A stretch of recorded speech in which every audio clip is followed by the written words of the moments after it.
Welcome students, জ্ঞানজ্যোতি coaching সেন্টারের পক্ষ থেকে তোমাদের সকলকে আরো একবার স্বাগত। আজকে আমরা আলোচনা করব POA নিয়ে, প্রোগ্রাম অফ অ্যাকশন 1992। ঠিক আছে, এটা আজকে আমাদের আলোচনার বিষয়।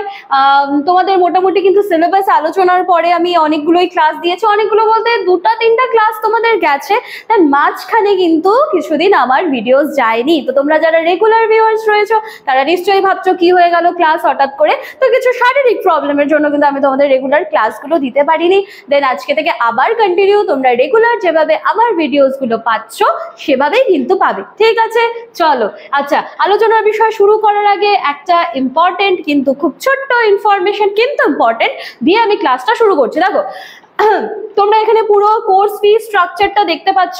কর্নারে দুটো কন্ট্যাক্ট নাম্বার দেখতে পাচ্ছ, 7076398606, 6295916282। এই নাম্বার দুটি হলো আমাদের জ্ঞানজ্যোতি কোচিং সেন্টারের অফিসিয়াল হেল্পলাইন নাম্বার।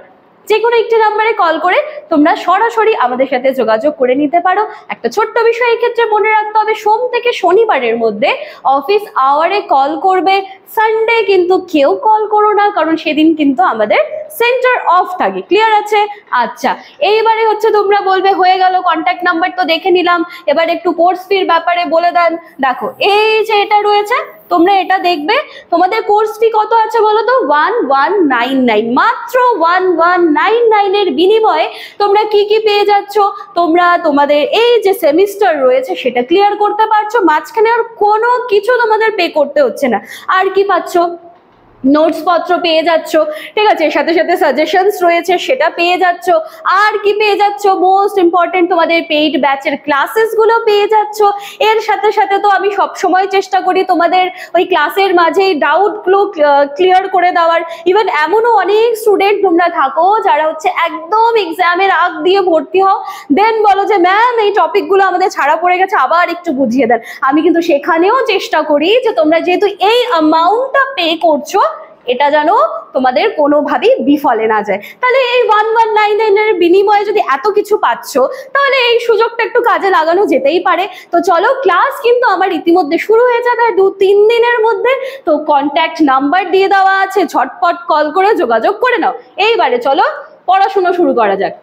দেখো, কি নিয়ে আলোচনা করবো আজকে আমরা? Programme of action 1992।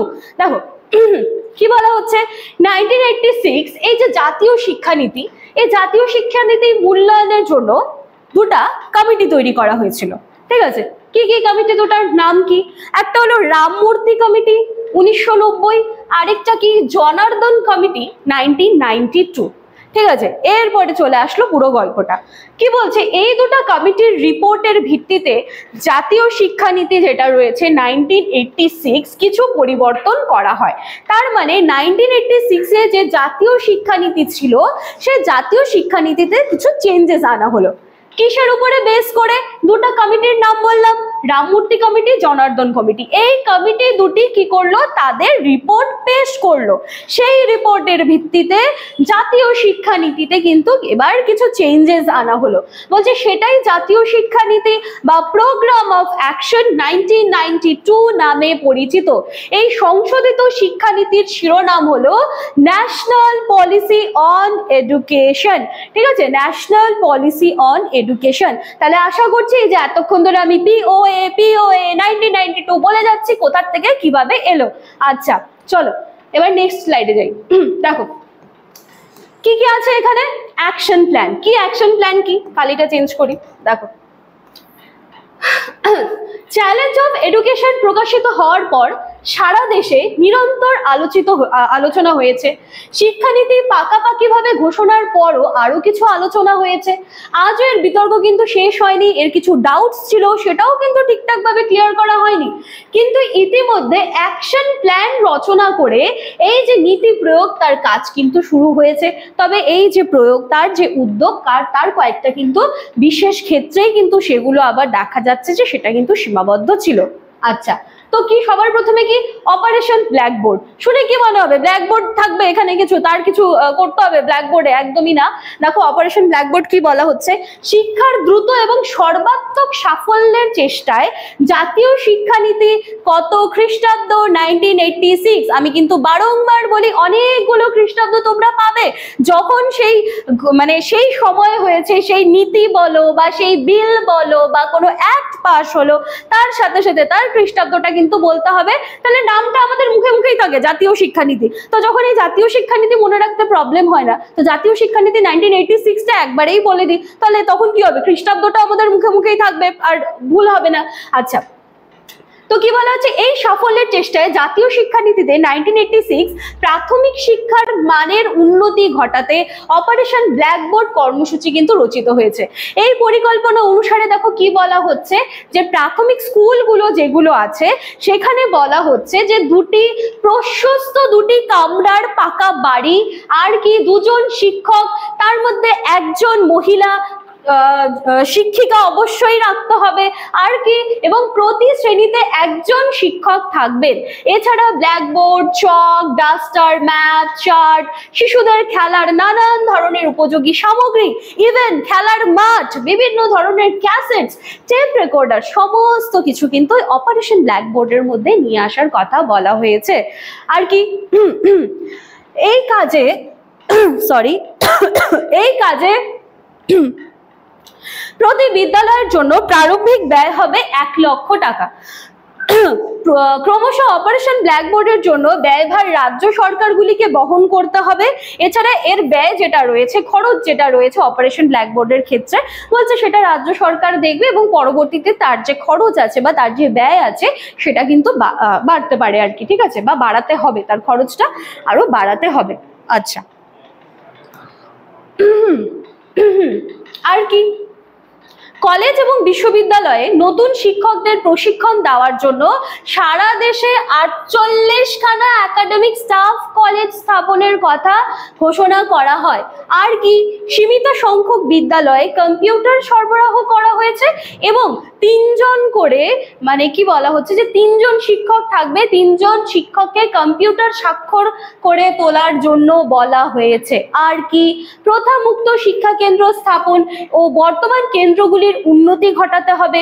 আর কি দূরশিক্ষার প্রসারের জন্য শিক্ষা চ্যানেলের মাধ্যমে দূরদর্শনে আঞ্চলিক ভাষা শিক্ষাদান প্রক্রিয়ার কথাও কিন্তু আরম্ভ করা হচ্ছে। শুধুমাত্র কিসের জন্য? এই যে দূরশিক্ষা প্রসারের জন্য এই উদ্যোগটা কিন্তু নেওয়া হয়েছে, 5 নম্বর উদ্যোগটা।